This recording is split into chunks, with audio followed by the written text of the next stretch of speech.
हमेशा से ही पढ़ाई में बहुत होशियार था। गांव के स्कूल और कॉलेज में भी वो हमेशा अव्वल आता था। बचपन से उसका सपना था कि वो बड़ा होकर आईएएस बनकर अपने देश की सेवा करे। सब कुछ अच्छा चल रहा था कि अचानक एक रोज अमर के पिता की मौत हो गई। घर में अब कोई कमाने वाला नहीं था, इसलिए अमर की माँ सुरेखा उससे बोली, बेटा, तेरे पिता की असमय मृत्यु के कारण हम पर बहुत बड़ा संकट आ गया है। अब हम चाहकर भी तेरी पढ़ाई का खर्चा नहीं उठा सकते हैं। तुम आईएएस बनने की अपनी जिद छोड़ दो। ये सुनते ही अमर को सदमा सा लगा। वो बोला, माँ, तुम ये क्या बोल रही हो? अरे आईएएस बनना तो मेरे बचपन से ही सपना है। मैं अपने सपने को ऐसे कैसे छोड़ दूँ? अपने पास जितने पैसे हैं उससे या तो इस घर में आटा दाल आ सकता है या फिर तेरी किताबें। अब सब कुछ तेरे हाथ में है बेटा।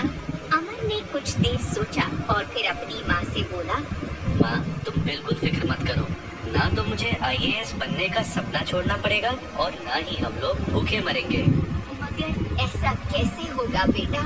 माँ, मैं शहर जाकर नौकरी करूँगा, पैसे कमाऊँगा ताकि अपनी जरूरतों के साथ साथ अपने सपनों को भी पूरा कर सकूं। और बस इसके बाद अमर अगले ही दिन अपनी माँ का आशीर्वाद लेकर शहर आ गया। इस बड़े से शहर ने छोटे से अमर को जल्दी नहीं अपनाया। नौकरी के लिए अमर को काफी मुसीबत का सामना करना पड़ा। आखिर काफी ठोकर खाने के बाद उसे वॉचमैन की नौकरी मिली। एक बड़ी सी बिल्डिंग के गेट के पास अमर कुर्सी पर बैठता और चौकीदारी के साथ साथ अपनी पढ़ाई भी करता। एक दिन अमर अपनी किताब में आंखें गड़ाए हुए था कि तभी तेजी से एक गाड़ी का हॉर्न बजा। अरे ओ वॉचमैन, सुनाई नहीं देता क्या? कहाँ खोया हुआ है? ये सुनते ही अमर तेजी से उठा और गेट खोलने लगा। तुझे यहाँ काम करने के लिए रखा गया है या फिर आराम फरमाने के लिए? अब माफी चाहूँगा साहब, वह मैं पढ़ाई कर रहा था, इस वजह से ध्यान नहीं गया। इस बात पर आदमी भड़कता हुआ बोला, अरे ड्यूटी पर तो क्या कॉमिक्स पढ़ने आता है? लगता है बिल्डिंग वाले से तेरी कंप्लेन करनी पड़ेगी। नहीं नहीं साहब, मैं कोई कॉमिक्स नहीं पढ़ रहा था, बल्कि मैं तो आईएएस की तैयारी कर रहा था। इतना सुनते ही आदमी जोरों से हंसा। अबे तुझे पता भी है आईएएस क्या होता है? अब वॉचमैन भी आईएएस बनने लग गए तो समझो देश तो पूरी तरह से बर्बाद हो जाएगा। आज के बाद अगर तुझे पढ़ता देखा तो नौकरी से निकाल दूंगा। उस आदमी की बातें सुनकर अमर को बहुत बुरा लगा, मगर नौकरी खोने के डर की वजह से वो उससे कुछ कह न पाया। उसने अपने आप से कहा, अब से अगर मैंने यहाँ पढ़ाई की तो मेरी नौकरी जाने का खतरा है, इसीलिए मुझे पढ़ाई करने के लिए कुछ और रास्ता निकालना पड़ेगा। उस दिन के बाद से अमर प्रतिदिन सुबह से शाम तक नौकरी करता और फिर रात को घर जाने के बाद सूरज उगने तक पढ़ाई करता। सारी रात जागने के कारण अक्सर उसकी ड्यूटी पर आंख लग जाती है, जिसका खामियाजा भी उसे भुगतना पड़ता है। अरे वॉचमैन, इसको अपना घर या पार्क समझ रखा है क्या? यहाँ क्या सोने के लिए आता है? माफ कीजिए साहब, वो जरा आंख लग गई थी। अरे दिन में सोता है तो रात में क्या करता है? दरअसल साहब, मैं आईएएस बनने की तैयारी कर रहा हूँ, इसीलिए शाम को घर जाने के बाद पूरी रात पढ़ना पड़ता है। अमर की ये बात सुनकर उस आदमी ने हंस दिया। अरे पागल, इस देश में राजा का बेटा ही राजा बनता है। कभी सुना है कोई चौकीदारी करने वाला आईएएस बन गया हो? इसीलिए पढ़ाई लिखाई में अपना समय मत खराब कर और सीधे से चौकीदारी कर, उसी में तेरा फायदा है, वरना इस नौकरी से भी हाथ धोनी पड़ेगी। अमर को प्रतिदिन इस तरह की बातें सुननी पड़ती थी, लेकिन ये सब बातें मिलकर भी उसका मनोबल नहीं तोड़ पाती थी। वो जी जान से अपनी तैयारी में जुटा रहता था कि अचानक एक दिन बिल्डिंग वालों ने गेट के पास की कुर्सी खाली देखी। अरे आज ये वॉचमैन क्यों नहीं आया? घर पर घोड़े बेचकर सो रहा होगा, आने दो उसे। आज उसे इस नौकरी से निकाल ही देते हैं। करता है चौकीदारी और सपने देखता है आईएएस बनने का। पर उस दिन के बाद से अमर उस सोसाइटी में चौकीदारी करने नहीं आता है और न जाने अचानक कहाँ लापता हो जाता है। ऐसे ही कुछ समय बीत सोसाइटी वाले मेन गेट के पास कुछ बातें करते रहते हैं कि तभी 4 लाल बत्तियों वाली गाड़ियाँ गेट के अंदर आती दिखती हैं। सभी लोगों की आंखें उन गाड़ियों पर थी। गाड़ियों के रुकते ही कुछ पुलिस वाले उतरे और उन्होंने एक बड़ी सी सफेद कार के पास जाकर गेट खोला। गेट के खोलते ही उसके अंदर से एक स्मार्ट सा व्यक्ति निकला, जिसका चेहरा देखकर सभी सोसाइटी वाले चौंक गए। अरे ये तो अमर है, वही अमर जो हमारे यहाँ चौकीदारी करता था। लोगों को उनकी आंखों पर यकीन नहीं हो रहा था। अमर कार से बाहर निकलकर उन लोगों के पास आता है। उसके हाथों में मिठाई के कुछ पैकेट थे। उसने उन लोगों को मिठाई देते हुए कहा, दरअसल मैंने IAS का एग्जाम क्लियर कर लिया था और बहुत जल्दी में ट्रेनिंग के लिए बाहर जाना पड़ा।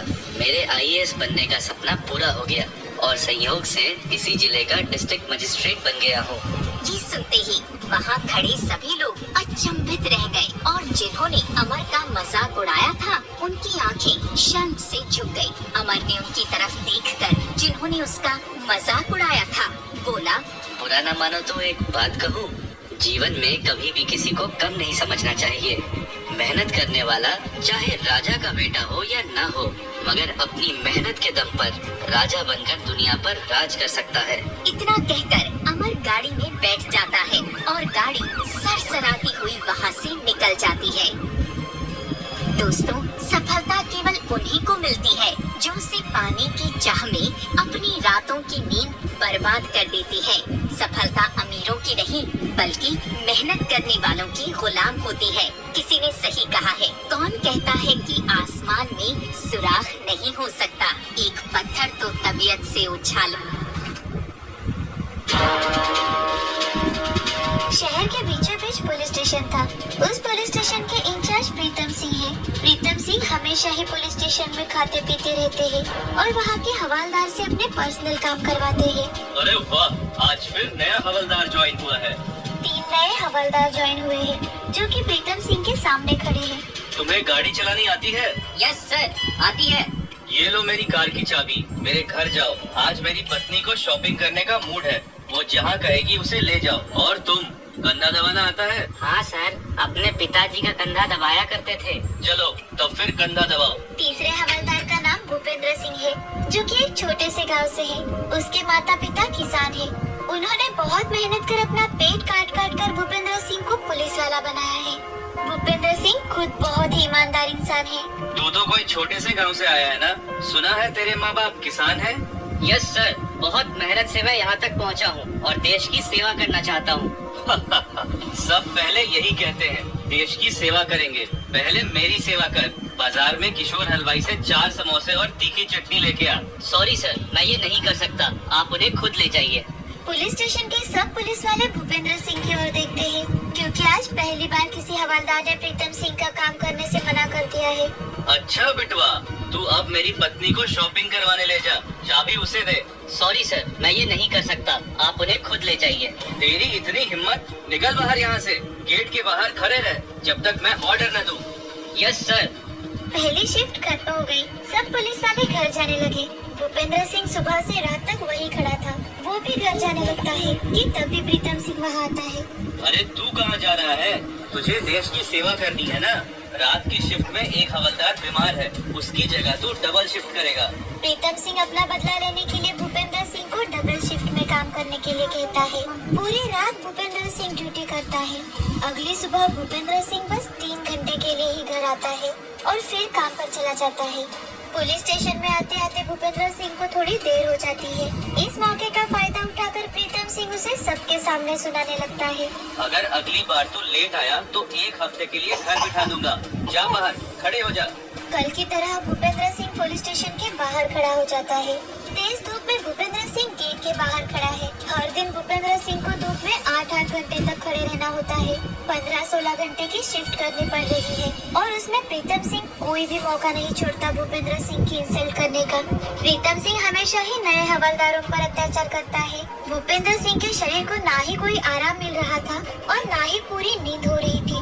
वो धीरे धीरे कमजोर होने लगा था। एक दिन भूपेंद्र, आज शहर में बहुत ट्रैफिक है, तुम जाकर क्लियर करो। सर, एक हफ्ते से 15-16 घंटे की शिफ्ट करके और धूप में खड़े खड़े मेरा शरीर कमजोर हो गया है। मैं ये नहीं कर सकता हूँ। सब अकड़ निकल गई।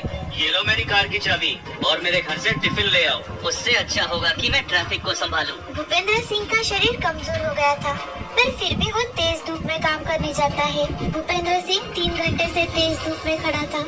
अचानक से उसका सिर घूमने लगता है और वो वहीं पर बेहोश हो जाता है। उसे अस्पताल ले जाया जाता है।